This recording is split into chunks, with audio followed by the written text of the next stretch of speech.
समर्थ श्रीराम. दशक 5, समास 6, शुद्ध ज्ञान निरूपण. या समासामध्ये संपूर्ण ज्ञान उद्धृत केलेलं आहे. अर्थातच ज्ञान म्हणजे आत्मज्ञान. आपण आपल्याला जाणणं ह्याचं नाव ज्ञान. जो अनुभव मन बुद्धी यांना आकलन होत नाही, जो तर्काच्या विचाराच्या कक्षेमध्ये आणता येत नाही, जो परावाणीच्याही पलीकडे आहे असं सांगतात, त्या अनुभवाला ज्ञान म्हणतात. विषय स्पष्ट होण्यासाठी आत्मानात्म विचार करू. माणूस हा देह अधिक आत्मा अधिक मन यांचा बनलेला आहे. माणूस देह अधिक आत्मा अधिक मन यांचा बनला आहे.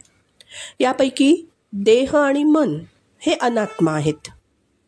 आत्मा मात्र ब्रह्मस्वरूप आहे आणि मन आणि देह दोन्ही पंचमहाभूतात्मक दृश्य विश्वाचा भाग आहेत. संपूर्ण दृश्य विश्वच आत्म्याच्या प्रकाशात राहतं, त्याच्या सत्तेने कार्यक्षम असतं. आता माणसाच्या देह आणि आत्मबुद्धीच्या 4 अवस्था पाहू. देहबुद्धीच्या आणि आत्मबुद्धीच्या अशा 4 अवस्था.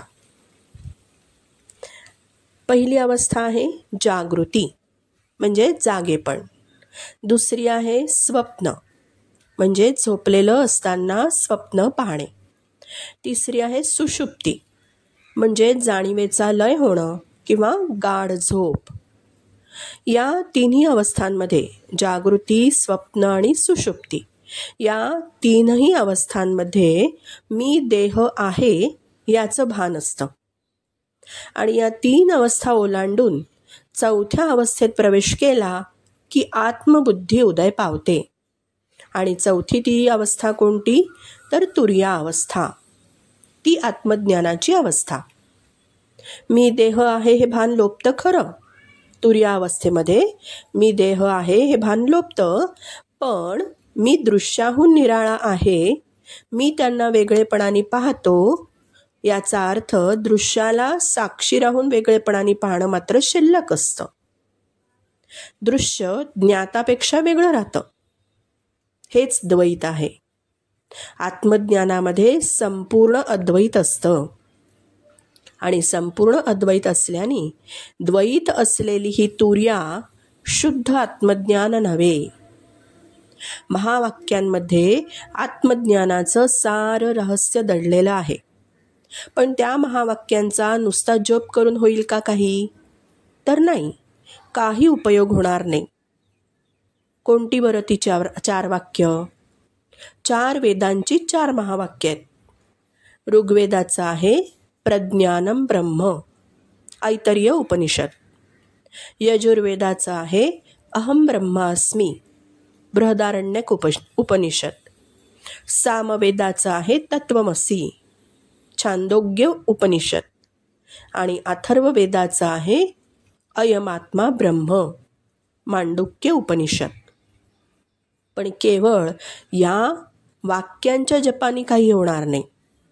अहम ब्रह्मास्मीच्या अर्थाचं मनन करणं आवश्यक आहे. नवे नवे स्वतः अनुभव घेणं आवश्यक आहे. आणि हेच ज्ञानाचं मुख्य लक्षण आहे. मी कोण आहे याचा शोध घेऊ लागलो तर खरा मी हा देहाच्या पलीकडे आहे असा अनुभव आत्मज्ञानी सांगतात. महामुनी वशिष्ठ, व्यास, शुक, नारद, महाज्ञानी जनक हे सर्व आत्मज्ञानाने थोर पदाला पोहोचले. मग आत्मज्ञानी होण्यासाठी काय बरं करावं लागेल?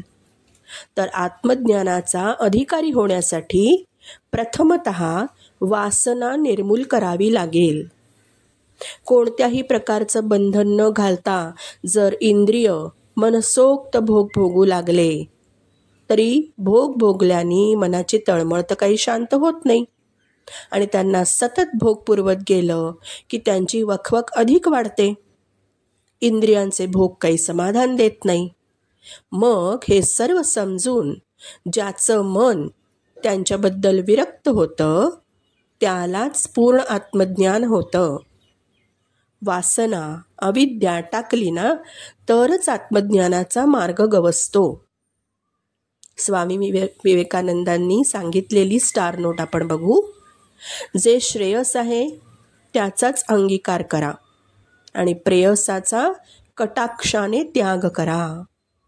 श्रीराम समर्थ. श्रीराम.